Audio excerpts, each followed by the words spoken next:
Dude, welcome back to Hanging Out with the Dudes. I'm your host, PC. We got another great episode for you today. Now, as you can see, I am the only one here right now currently. I do believe the main man from Way Out West will be joining us shortly. Did have to check out some Mets baseball. I heard Mr. Howard, sir, was actually down in South Africa, helping out DDP for his fight training experience. No wonder he lost so much. But he'll hopefully join us. And I heard K-Stel, MIA, 10-man contract. Can't really expect anything else. But don't you worry, because I've got you covered. So, we are obviously going to do our normal stuff, as we always do here. I don't think anybody's viewing me right now, so I am going to check. I got the YouTube going right now. But it's been a great week here at Dude Sports. We've been just getting ready for football season. The dog days of summer are almost over. And we can't wait for football season. It's almost here. We don't have to wait that much longer.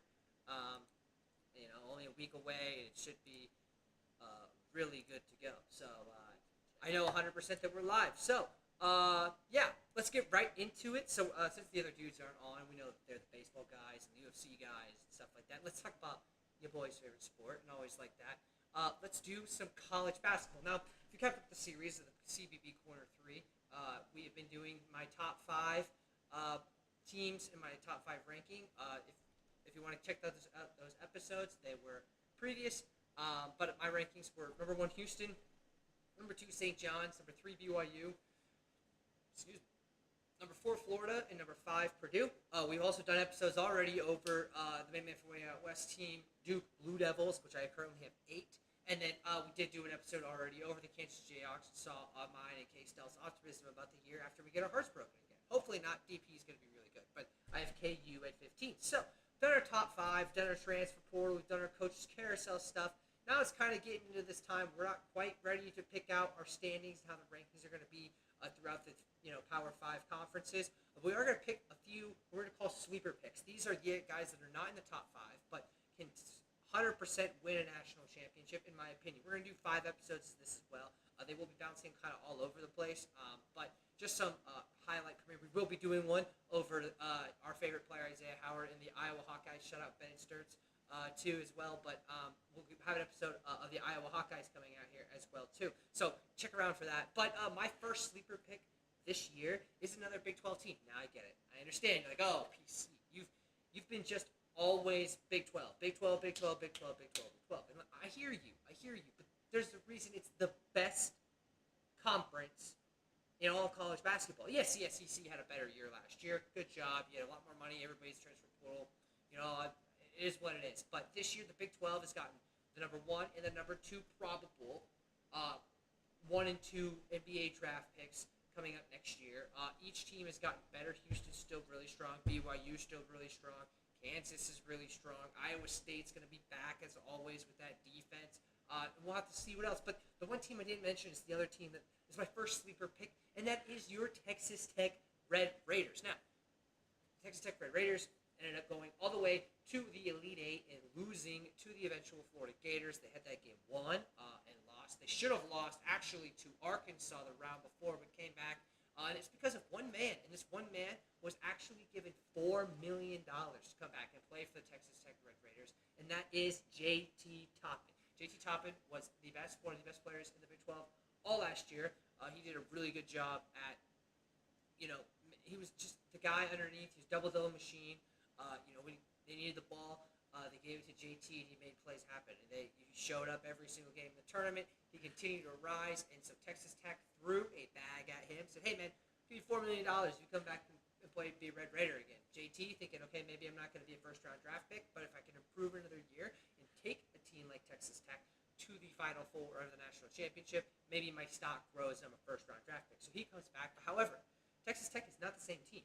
Darion Williams, who actually I really enjoyed watching last year for Texas Tech. I loved J.T. Toppin, but Darion Williams was that combo, second to the Batman, the Robin to the Batman type player, except sometimes Robin acted like Batman. And he ended up transferring. He's out as well. Basically their entire roster has transferred out from last year. It's just been kind of a rocky ride here. Let me get these names right here. Got them.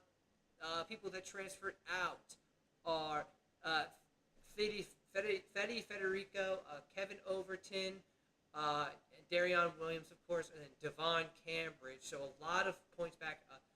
Federico, losing him, he ends up going to Texas A&M, another interesting team there with Pops Isaacs. But that and losing Kevin Overton as well was kind of a big blow there. But they do bring some highly anticipated transfers in. They've got the one that everybody's kind of talking about is Lawan Watts from Washington State, shout out Wazoo. He was simply phenomenal for the Washington State, Cougars last year. He was really really good for them. He's ended up transferring over. What is his record here? What is his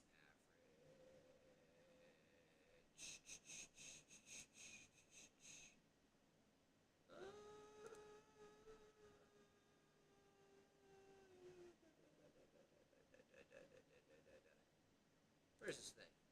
Anyways, he'll be really good. He is a forward. He'll play the four. He'll be the Darion Williams.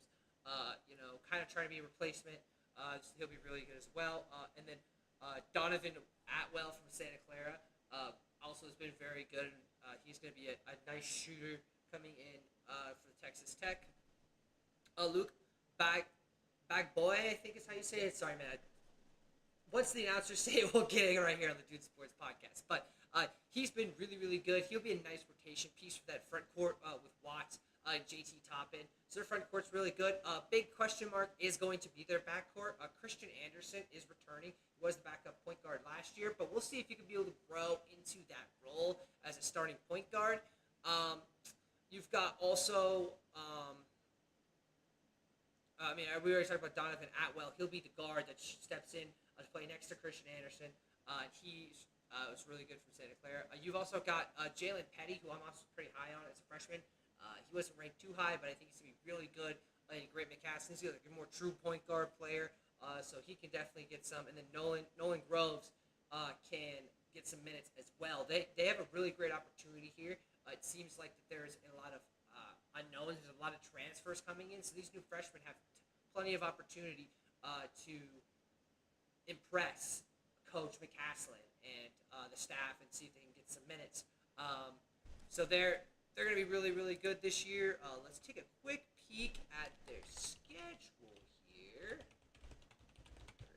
Raiders basketball schedule. The Big 12 schedule is not quite out yet, unfortunately, but we do have some notable games already on the schedule here for the Texas Tech Red Raiders. A big one is in Champaign, Illinois, where they are going to play Illinois. That'll be a really interesting game.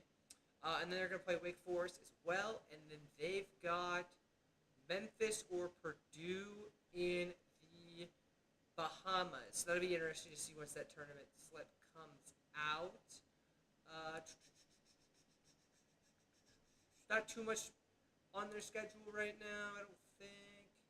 All they really have is Illinois and New Orleans, it looks like, on the ESPN app. I think they play Duke as well, but don't quote me on that. Oh, main man from Way Out West is here, as obviously the Mets game is officially probably over. Yeah. I am tried to choke it. Trying to find this Texas Tech schedule. I was doing my sleeper pick of the Texas Tech Red Raiders. That's almost complete. Why don't you entertain the fans? How's the Northwest going? Yeah, pretty good out here. We've started to get some rain. Oh, whoops. Wait, you can't hear me? It says I'm talking. Let me turn it up. That's almost complete. Why don't you entertain the fans? How's the Northwest going? Yeah, pretty good out here. We've started to get anybody. I've been talking to a blank screen not a blank screen, but I guess it's not picking up my audio. I can hear you, and they can hear me. I can't hear you at all. They can't hear you either. But they can. I'm listening right now. They can hear me.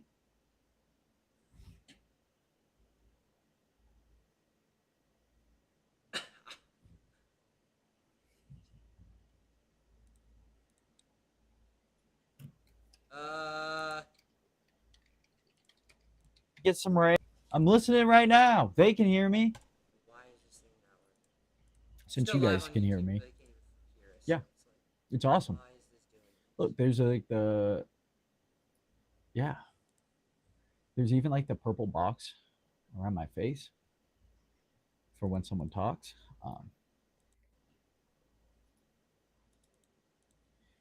What the heck? I don't know what he's up to. But the Mets look good.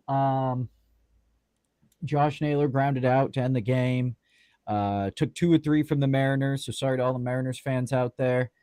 Pete Alonso, he's looked pretty good the last couple of games. Obviously, we talked about him breaking the record last week. Juan Soto, he's been pretty good. Francisco Lindor's really turned it on recently. Francisco Alvarez may be the best catcher or one of the best catchers in baseball. He's a top 10 catcher, one of the most important AAA Sundowns I could think of. 1 second. It's making me anxious just watching him fumble fuck with everything. But I know you guys can hear me because I'm listening to the stream. Probably the only viewer. However,